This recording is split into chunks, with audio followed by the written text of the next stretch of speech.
Hello friends, welcome back to my channel divine tutorials. तो friends, आज का हमारा टॉपिक होगा वैदिक काल का। और मैंने कल आप लोगों को बताया था हड़प्पा सभ्यता और सिंधु सभ्यता के बारे में। तो फ्रेंड्स देखिए, ऋग वैदिक काल और उत्तर वैदिक काल, ठीक है। ऋग वैदिक काल का समय था तो वो था देखिए 1500 से 1000 ईसा पूर्व तक का, और उत्तर वैदिक काल का समय था 1000 से 600 ईसा पूर्व तक का। और देखिए, आर्य जो थे वो आज से लगभग 3500 साल पहले आए। ये इंपॉर्टेंट फैक्ट्स हैं जो मैं आप लोगों को बता रही हूँ, तो इसको आप लोग ध्यान से देख लीजिए। तो देखिए, आर्य जो थे वो सर्वप्रथम पंजाब एवं अफगानिस्तान में आकर बसे। और इसके बाद का पॉइंट हमारा आता है, देखिए मैक्स मूलर के अनुसार आर्यों का मूल निवास स्थान मध्य एशिया को माना जाता है। और देखिए, आर्यों द्वारा निर्मित सभ्यता जो थी वो वैदिक सभ्यता कहलाती है। और इसके बाद का हमारा पॉइंट आता है, देखिए आर्यों का समाज जो था वो कैसा था, तो वो था पितृसत्तात्मक समाज। और फिर हमारा पॉइंट आता है नेक्स्ट, देखिए ऋग्वेद काल में स्त्रियां शिक्षा ग्रहण करती थीं। और देखिए, जीवन भर विवाह न करने वाली महिलाओं को अमाजू कहा जाता है। क्या कहा जाता है? अमाजू। विश्व का सबसे प्राचीनतम ग्रंथ, तो विश्व का सबसे प्राचीनतम ग्रंथ कौन सा है? तो वो है ऋग्वेद। और देखिए, ऋग्वेद में 36 देवताओं का उल्लेख मिलता है। कितने देवताओं का उल्लेख मिलता है? 36 देवताओं का। और ऋग्वेद में 10 मंडल, 1028 सूक्त और 10,600 श्लोक हैं। गायत्री मंत्र का सबसे पहले उल्लेख कहाँ मिलता है? तो वो भी मिलता है ऋग्वेद में। और देखिए, मनुष्य और देवता के बीच में मध्यस्थता करने वाले देवता कौन से थे? तो वो थे अग्नि देवता। और ये देखिए दिए गए हैं वेद, यानी कि चारों वेदों के नाम दिए गए हैं और ये उनके उपवेद दिए गए हैं। तो फ्रेंड्स देखिए, सबसे पहला हमारा वेद आता है ऋग्वेद। तो देखिए, ऋग्वेद का उपवेद होता है आयुर्वेद। फिर आता है सामवेद, तो सामवेद का उपवेद होता है गंधर्व वेद। इसके बाद आता है यजुर्वेद, इसका होता है धनुर्वेद। और फिर आता है अथर्ववेद, इसका होता है हमारा शिल्प वेद। तो अब हम लोग इसी से रिलेटेड क्वेश्चन आंसर्स को सॉल्व करेंगे। तो फ्रेंड्स, आप लोग हमारे साथ लास्ट तक बने रहिए, हमारे चैनल को सब्सक्राइब जरूर कर लीजिए। यानी कि 1500 ईसा पूर्व से 1000 ईसा पूर्व तक, ठीक है। इसके बाद नेक्स्ट क्वेश्चन हमारा आता है, देखिए उत्तर वैदिक संस्कृति का काल किसे माना जाता है? उत्तर वैदिक संस्कृति का काल किसे माना जाता है?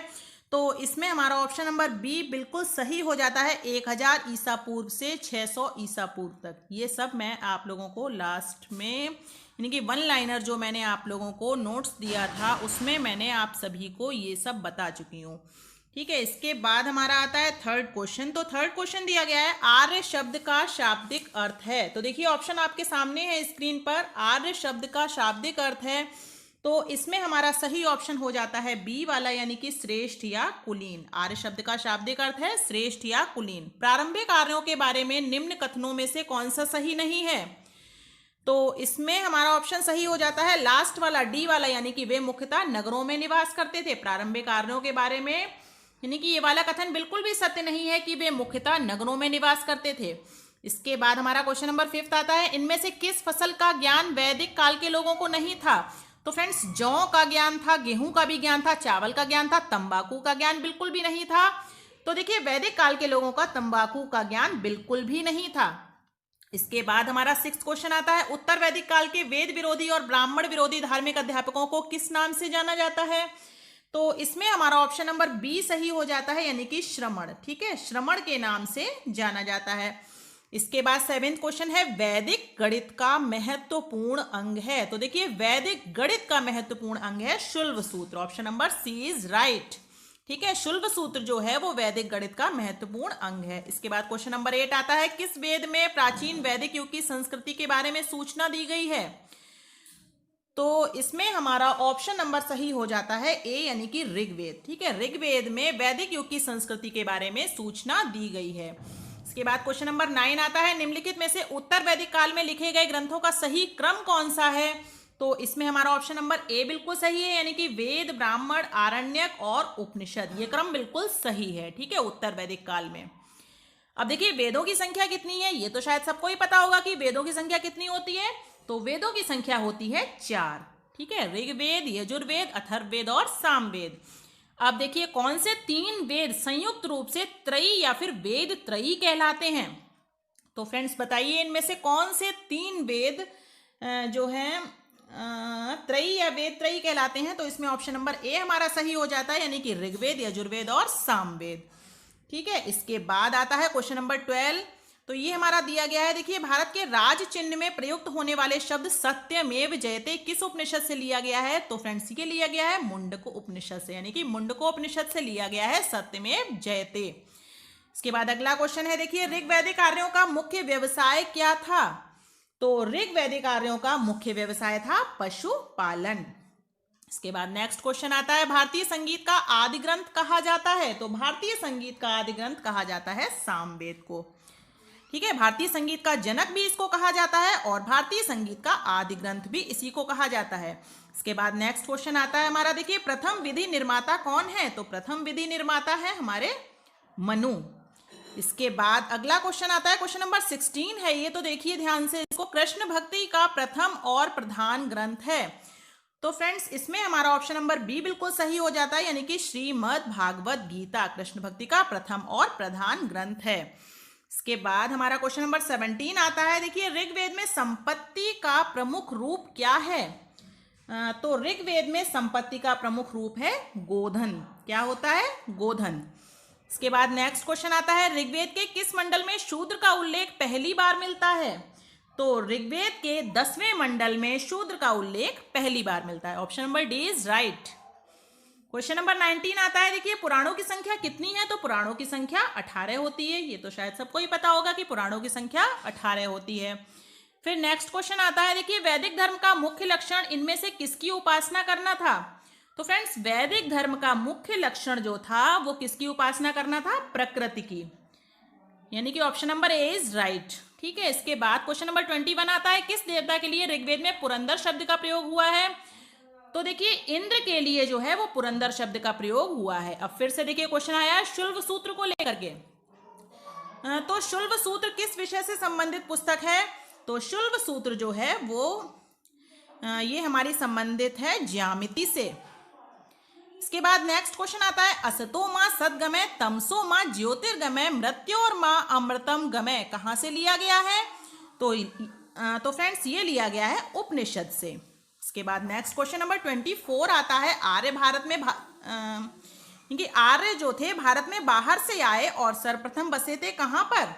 तो जैसा कि मैंने आप लोगों को बताया भी था कि पंजाब में और अफगानिस्तान में बसे थे। तो इसमें ऑप्शन हमारा दिया गया है पंजाब में, तो यही हमारा सही हो जाता है। अब देखिए सूची 1 सूची 2 फिर से दी गई है। तो सूची 1 में दिए गए हैं वेद और सूची 2 में दिए गए हैं यज्ञकर्ता। तो इसमें देखिए वेद दिए गए हैं, चारों वेदों के नाम हैं। तो ये हम लोग देख लेते हैं, यानी कि ऋग्वेद और यजुर्वेद, सामवेद और अथर्ववेद। तो इसमें हमारा ऑप्शन नंबर ए सही हो जाता है, यानी कि ये देखिए ए का 1 हो जाएगा, बी का 2 हो जाएगा, सी का 3 और डी का 4। ठीक है, इसी के सामने इसके आंसर दिए गए हैं, यानी कि ऋग्वेद का होता या होत्र और फिर यजुर्वेद का अर्ध्युः। उसके बाद दिया है सामवेद का हो जाएगा उद्गाता या फिर उद्गात्र और अथर्ववेद का हो जाएगा ब्रह्मा। इसके बाद नेक्स्ट क्वेश्चन 26 नंबर का आता है, देखिए वेदों को अपौरुषेय क्यों कहा गया है। तो वेदों को अपौरुषेय कहा गया है क्योंकि वेदों की रचना देवताओं के द्वारा की गई है। तो option number A is right. इसके बाद क्वेश्चन नंबर 27 आता है, देखिए वैशेषिक दर्शन के प्रतिपादक हैं। तो वैशेषिक दर्शन के प्रतिपादक कौन है। तो वैशेषिक दर्शन के प्रतिपादक हैं उलूक या कणदि। क्वेश्चन नंबर 28 दिया गया है, देखिए मीमांसा या पूर्व मीमांसा दर्शन के प्रतिपादक हैं। तो मीमांसा या पूर्व मीमांसा दर्शन के प्रतिपादक हैं जैमिनी। ठीक है, कौन है, जैमिनी। क्वेश्चन नंबर 29, ध्यान से देखिए, एक एक क्वेश्चन को ध्यान से देखते चलिए क्योंकि इस बार कोई भी क्वेश्चन को छोड़ना नहीं है, सभी क्वेश्चन अटेम्प्ट करने हैं। तो देखिए क्वेश्चन नंबर 29 हमारा दिया गया है, वेदांत या उत्तर मीमांसा दर्शन के प्रतिपादक हैं। तो इसमें हमारा ऑप्शन नंबर बी सही हो जाता है, यानी कि बादरायण। ठीक है, वेदांत या उत्तर मीमांसा दर्शन के प्रतिपादक कौन है, बादरायण। इसके बाद क्वेश्चन नंबर 30 आता है, देखिए ऋग्वेद का कौन सा मंडल पूर्णतः सोम को समर्पित है। तो ऋग्वेद का 9वां मंडल जो है वो पूर्णतः सोम को समर्पित है, याद रखिएगा। इसके बाद नेक्स्ट क्वेश्चन आता है क्वेश्चन नंबर 31। प्रसिद्ध 10 राजाओं का युद्ध दाशराज युद्ध किस नदी के तट पर लड़ा गया? तो इसमें ऑप्शन नंबर बी हमारा सही हो जाता है, यानी कि ब्रह्मपुत्र। ठीक है, ब्रह्मपुत्र नदी पर लड़ा गया था प्रसिद्ध 10 राजाओं का युद्ध, जिसको हम क्या कह सकते हैं? दाशराज युद्ध। इसके बाद नेक्स्ट क्वेश्चन आता है, देखिए धर्मशास्त्रों में भू राजस्व की दर क्या है? धर्मशास्त्रों में भू राजस्व की दर क्या है? तो 1/6, यानी कि option number C is right. इसके बाद क्वेश्चन नंबर हमारा आता है 33। तो 800 ईसा पूर्व से 600 ईसा पूर्व का काल किस युग से जुड़ा है?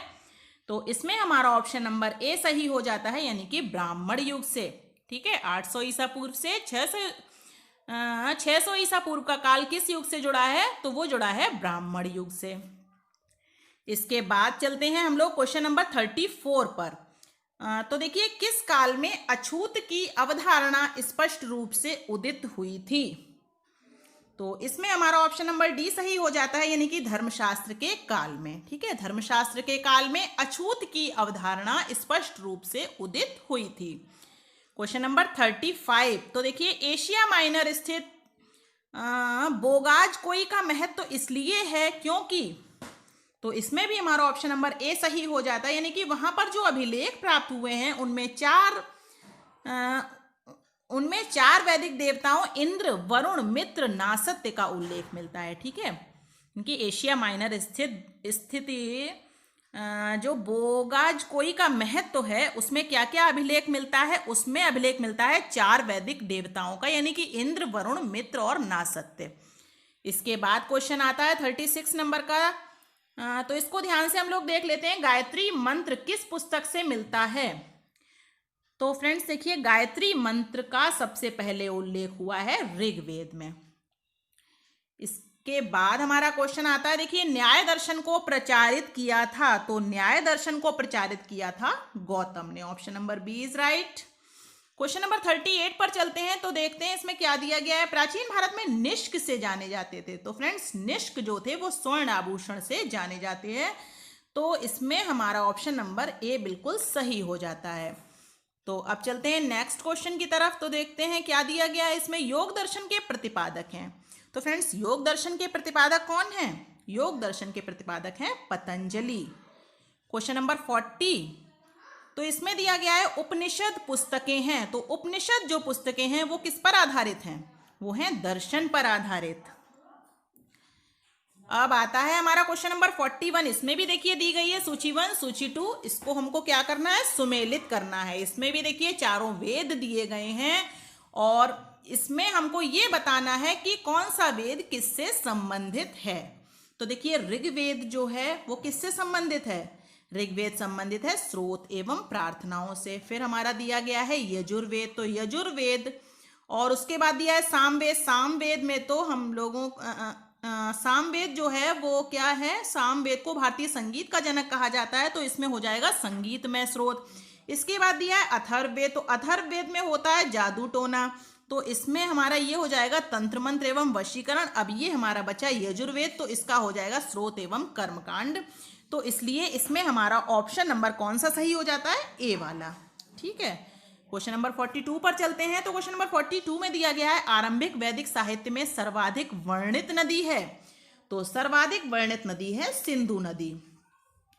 क्वेश्चन नंबर 43 दिया गया है उपनिषद काल के राजा अश्वपति शासक थे। तो उपनिषद काल के राजा अश्वपति शासक थे केकय के। इसके बाद दिया गया है अध्यात्म ज्ञान के विषय में नचिकेता और यम का संवाद किस उपनिषद में प्राप्त होता है? तो फ्रेंड्स, ये प्राप्त होता है कठोपनिषद में। इसके बाद आता है क्वेश्चन नंबर 45। तो देख लेते हैं इसमें क्या दिया हुआ है। वैदिक नदी कोभा यानी काबुल का स्थान कहाँ निर्धारित होना चाहिए? तो इसमें हमारा ऑप्शन नंबर ए बिल्कुल सही हो जाता है, यानी कि अफगानिस्तान में। क्वेश्चन नंबर 46 दिया गया है कपिल मुनि द्वारा प्रतिपादित दार्शनिक प्रणाली है। तो कपिल मुनि द्वारा प्रतिपादित दार्शनिक प्रणाली है सांख्य दर्शन। अगला क्वेश्चन दिया गया है भारत के किस स्थल की खुदाई से लौह धातु के प्रचलन के प्राचीनतम प्रमाण मिले हैं? तो फ्रेंड्स, इसमें ऑप्शन नंबर बी बिल्कुल सही हो जाता है, यानी कि अतरंजी खेड़ा। अतरंजी खेड़ा की खुदाई से लौह धातु के प्रचलन के प्राचीनतम प्रमाण मिले हैं। क्वेश्चन नंबर 48 पर चलते हैं। निम्नलिखित में से किसका संकलन ऋग्वेद पर आधारित है? तो इसमें ऑप्शन नंबर बी हमारा सही हो जाता है, यानी कि सामवेद। ठीक है, सामवेद का संकलन जो है वो ऋग्वेद पर आधारित है, याद रखिएगा। क्वेश्चन नंबर 49 दिया गया है। निम्नांकित में कौन प्रस्थान त्रयी में शामिल नहीं है? तो देखिए, प्रस्थान त्रयी में शामिल नहीं है भागवत। ठीक है, इसके बाद क्वेश्चन नंबर 50 दिया गया है। इसमें हमारा कर्म का सिद्धांत संबंधित है। तो कर्म का सिद्धांत किससे संबंधित है? मीमांसा से। अब देखिए, ये क्वेश्चन नंबर 51 जो आया है, इसमें भी हमको क्या करना है? सुमेलित करना है। तो देखिए, एक तरफ ये दिए गए हैं चारों वेद। ठीक है, अथर्ववेद, ऋग्वेद, यजुर्वेद और सामवेद। और इसके बाद इसी से संबंधित ये जो दिया गया है, इसको हमको क्या करना है? सुमेलित करना है। तो इसमें हमारा ऑप्शन नंबर ए सही हो जाता है, यानी कि ए का हो जाएगा 3 वाला, यानी अथर्ववेद जो है वो औषधियों से संबंधित है। उसके बाद बी में चला जाएगा फर्स्ट वाला, यानी कि ऋग्वेद में जो है वो है ईश्वर महिमा। उसके बाद फिर दिया गया है, देखिए, यजुर्वेद, तो सी का हो जाएगा 2, यानी कि बलिदान विधि, और सामवेद का हो जाएगा संगीत। इस तरीके से हमारा ए ऑप्शन बिल्कुल सही हो जाता है। क्वेश्चन नंबर 52 देख लेते हैं हम लोग। चरक संहिता नामक पुस्तक किस विषय से संबंधित है? तो फ्रेंड्स देखिए, चरक संहिता जो है वो किससे संबंधित है? चिकित्सा से। इसके बाद नेक्स्ट क्वेश्चन आता है। देखिए, यज्ञ संबंधी विधि विधानों का पता चलता है। यज्ञ संबंधी विधि विधानों का पता किससे चलता है? यजुर्वेद से। क्वेश्चन नंबर 54 देख लेते हैं। वैदिक युगीन सभा। तो देखिए, वैदिक युगीन सभा जो थी वो कैसी थी? मंत्री परिषद थी। क्वेश्चन नंबर 55 में दिया गया है, वैदिक युग में प्रचलित लोकप्रिय शासन प्रणाली थी। तो देखिए, वैदिक युग में प्रचलित लोकप्रिय शासन प्रणाली थी गणतंत्र। क्वेश्चन नंबर 56 दिया गया, सबसे प्राचीन वेद कौन सा है? तो ये तो शायद सबको ही पता होगा कि सबसे प्राचीन वेद कौन सा है। तो ये हमारा है ऋग्वेद। क्वेश्चन नंबर 57 पर चलते हैं। तो 57 क्वेश्चन में दिया गया है, निम्नलिखित में से कौन भारतीय दर्शन की आरंभिक विचारधारा है? तो इसमें हमारा ऑप्शन नंबर ए सही हो जाता है, यानी कि सांख्य। ठीक है, सांख्य जो है वो भारतीय दर्शन की आरंभिक विचारधारा है। नेक्स्ट क्वेश्चन में दिया गया है, सांख्य, योग, न्याय, वैशेषिक, मीमांसा एवं वेदांत, यानी कि इन 6 भिन्न भारतीय दर्शनों की स्पष्ट रूप से अभिव्यक्ति हुई है। तो ये हुई है वैदिक युग में। इसके बाद आता है, निम्नलिखित में वह दस्तकारी कौन सी है जो आर्यों द्वारा व्यवहार में नहीं लाई गई? तो वो है लोहार या फिर लोहारगिरी। अब ये हमारी आ गई है, सूची फिर से दी गई है, यानी कि सुमेलित करना है। इसमें क्या करना है? इसमें एक तरफ दिए गए हैं वेद और दूसरी तरफ दिए गए हैं उपवेद, यानी कि किस वेद का कौन सा उपवेद है वो हमको बताना है। तो इसमें हमारा ऑप्शन नंबर ए सही हो जाता है, यानी कि देखिए, ए का 1, बी का 2, सी का 3 और डी का 4, यानी कि सभी के उपवेद जो हैं उसी के सामने दिए गए हैं। ऋग्वेद का आयुर्वेद, यजुर्वेद का धनुर्वेद, सामवेद का गंधर्ववेद और अथर्ववेद का शिल्पवेद। इसके बाद नेक्स्ट क्वेश्चन आता है हमारा। तो इसमें देखिए दिया गया है, ऋग्वेद के किन 6 मंडलों को वंश मंडल या फिर गोत्र मंडल कहा जाता है? तो देखिए, कौन से मंडल को गोत्र मंडल या फिर वंश मंडल कहा जाता है? तो इसमें हमारा सही ऑप्शन हो जाता है दूसरे मंडल से 7वें मंडल, यानी कि दूसरे मंडल से 7वें मंडल तक को वंश मंडल या फिर गोत्र मंडल कहा जाता है। तो option number A is right. इसके बाद दिया गया है, किस वेद में जादुई माया और वशीकरण का वर्णन है? तो ये हमारा हो जाएगा अथर्ववेद, यानी कि अथर्ववेद में जादुई माया, वशीकरण, जादू टोना, ये सब चीजें चलती हैं अथर्ववेद में। अब क्वेश्चन हमारा आता है 63। तो देखिए, आर्य शब्द जो है वो इंगित करता है, किसको इंगित करता है? श्रेष्ठ वंश को। किसको इंगित करता है? श्रेष्ठ वंश को। अब देखिए, ऋग्वेद में कुल कितने मंडल हैं? तो ऋग्वेद में मंडल हैं 10। Option number D is right. 65 question दिया गया है, आर्य भारत में संभवतः आए, कहां से आए थे? मध्य एशिया से। Option number B. Question number 66 दिया गया है, कौन सा वेद अंशतः गद्य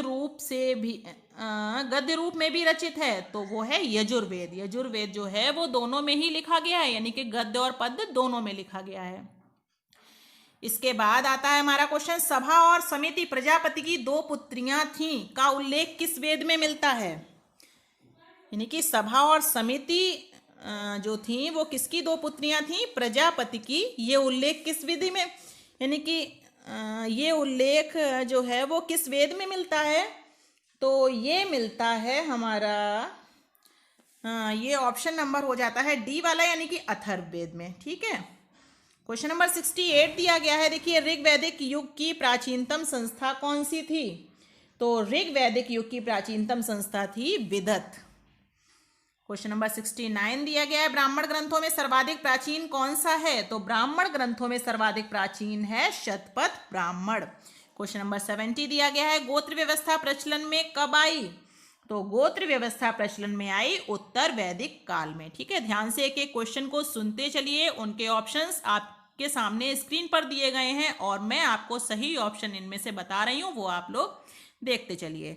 इसके बाद क्वेश्चन नंबर 71 आया, ये आता है हमारा। देखिए, अनुलोम विवाह का अर्थ है। तो अनुलोम विवाह का अर्थ होता है कि उच्च वर्ण पुरुष का निम्न वर्ण नारी के साथ विवाह करना।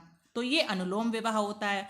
और इसी का अपोजिट हमारा आता है, देखिए, प्रतिलोम विवाह। तो प्रतिलोम विवाह में क्या होता है? जब उच्च वर्ण का पुरुष निम्न वर्ण की नारी के साथ विवाह कर लेता था तो वो हो जाता था, नहीं, ये जो प्रतिलोम विवाह है तो इसमें इसका उल्टा होता था। तो क्या होता था? जब उच्च वर्ण की नारी निम्न वर्ण के पुरुष के साथ विवाह कर लेती थी तो वो होता था प्रतिलोम विवाह। तो इसमें ऑप्शन नंबर बी सही हो जाता है और इसमें हमारा ऑप्शन नंबर ए सही होगा।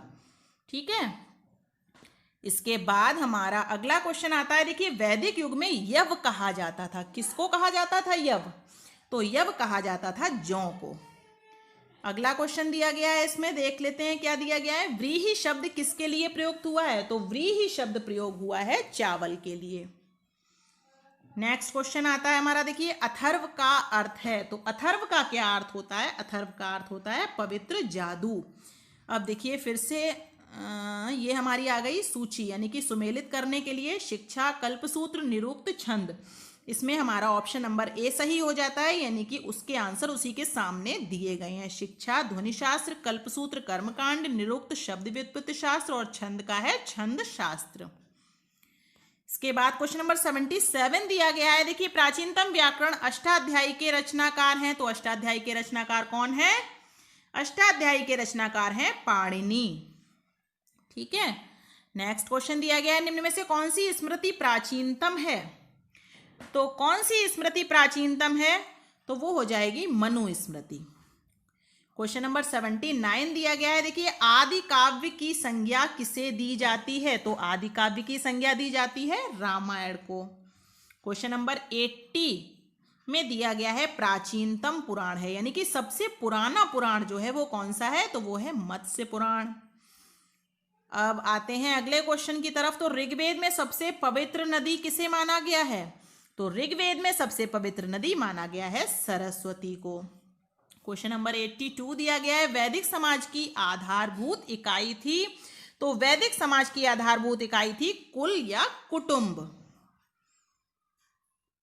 इसके बाद क्वेश्चन नंबर 83 आता है हमारा। देखिए, ऋग्वैदिक काल के उस सबसे प्रधान देवता की पहचान करें जिसकी स्तुति में 250 सूक्तों की रचना की गई। तो वो है इंद्र देवता। इसके बाद क्वेश्चन नंबर 84 दिया गया है। किस वेद में सभा को नरिष्ट अर्थात सामूहिक वाद विवाद या अनुल्लंघनीय कहा गया है? तो बताइए किस वेद में कहा गया है? तो वो कहा गया है अथर्ववेद में। क्वेश्चन नंबर 85 दिया गया है। देखिए, किस रचना में नारी को सुरा और पांसा के साथ 3 प्रमुख बुराइयों में शामिल किया गया है? तो वो किया गया है मैत्रायणी संहिता में। क्वेश्चन नंबर 86 में दिया गया है। उत्तर वैदिक काल में किस देवता को सर्वोच्च स्थान प्राप्त था? तो उत्तर वैदिक काल में प्रजापति को सर्वोच्च स्थान प्राप्त था। फिर से देखिए सूची आ गई है सुमेलित करने के लिए। राजसूय यज्ञ, अश्वमेध यज्ञ, वाजपेय यज्ञ, अग्निष्टोम यज्ञ।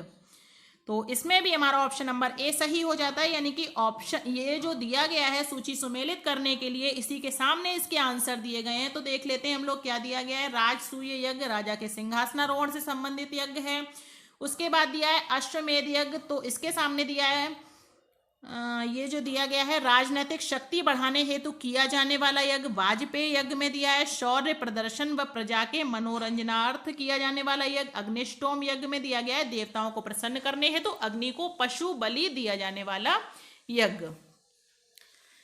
इसके बाद देखिए फिर से सूची सुमेलित करने के लिए आ गई है। पुरुषनी, शतुद्र, अस्किनी, विपाशा। तो इसमें ये एक तरफ दिए गए हैं ऋग्वेद में उल्लिखित नाम और ये आधुनिक नाम है, ठीक है, नदियों के ये नाम दिए गए हैं।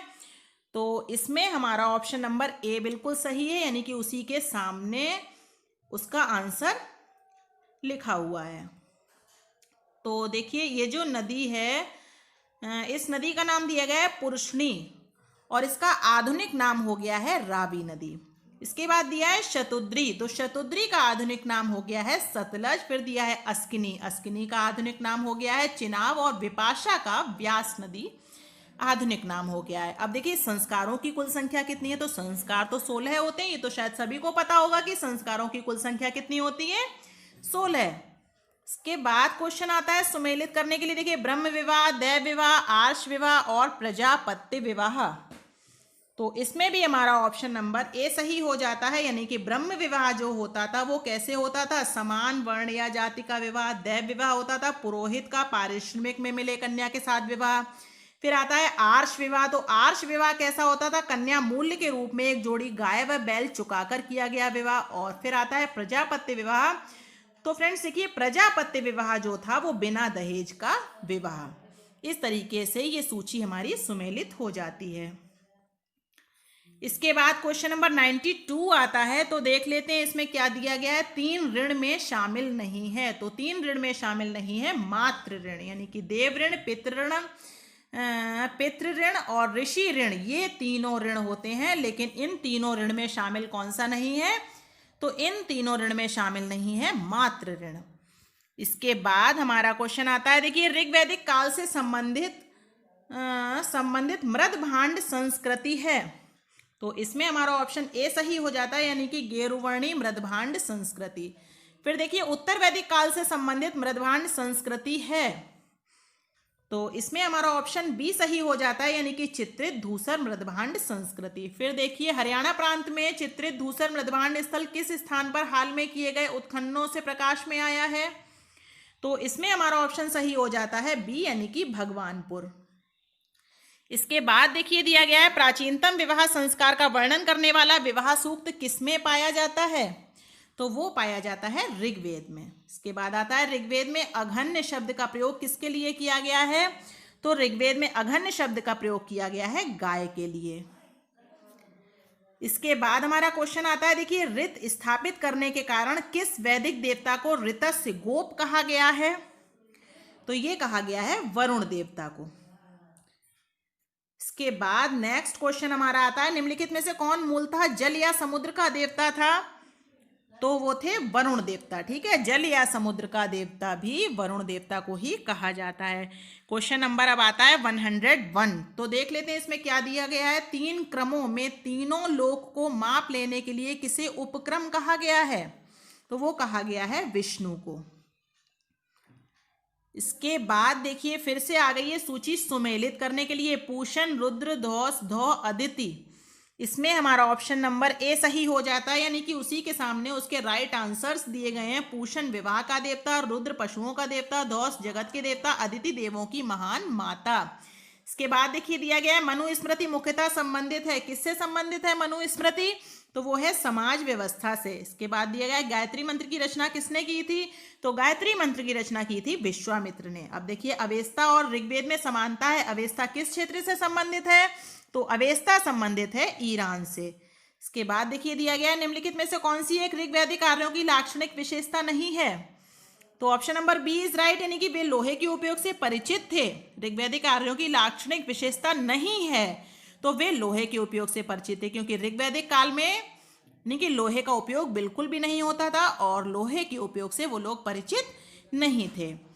इसके बाद क्वेश्चन नंबर 107 आता है, देखिए ऋग्वेद में निम्नांकित किन नदियों का उल्लेख अफगानिस्तान के साथ आर्यों के संबंध का सूचक है, तो इसमें ऑप्शन नंबर सी सही हो जाता है, यानी कि कोभा या फिर क्रमू। अब देखिए ये क्वेश्चन नंबर 108 दिया गया है। धर्म तथा रीत भारत की प्राचीन वैदिक संस्कृति के एक केंद्रीय विचार को चित्रित करते हैं। इस संदर्भ में निम्नलिखित कथनों पर विचार कीजिए। तो इसमें हमारा ऑप्शन हो जाता है सी, यानी एक और दो दोनों, ये दोनों ही ऑप्शन बिल्कुल सही हैं। ठीक है, आप लोग इनको देख लीजिएगा, रीड कर लीजिएगा अच्छे से। अब क्वेश्चन नंबर 109 दिया गया है। देखिए आर्यों के आर्कटिक होम सिद्धांत का पक्ष किसने लिया था? तो वो लिया था बीजी तिलक, यानी कि बाल गंगाधर तिलक। सूची 1 सूची 2 सुमेलित करनी है, तो देख लेते हैं इसमें क्या दिया गया है। वैदिक नदियां दी गई हैं, आधुनिक नाम दिए गए हैं। तो देखिए कुभा, फिर दी है पुरुषनी, फिर सदानीरा, फिर शुतुद्री। तो इसमें भी हमारा ऑप्शन नंबर ए सही हो जाता है, यानी कि उसी के सामने उसके आंसर सही दिए गए हैं। तो वो आप लोग देख लीजिएगा। ठीक है, कुभा का गंडक, पुरुषनी का काबुल, सदानीरा का रावी और शुतुद्री का सतलज। अब हमारा